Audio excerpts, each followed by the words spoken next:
Ang gentleman ka kasi! Kalayan mo nga naman!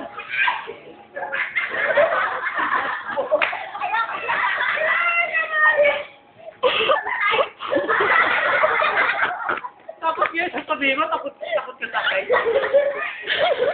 Isa pa, kaya mo yan.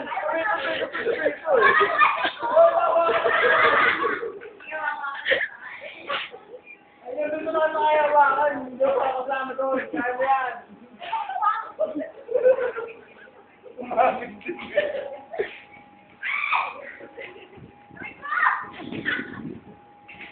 Ito sa kabila. Kaya mo yan! Tandaan mo, wala namang umahapon sa'yo eh. Iman nilito sa'yo. Yan!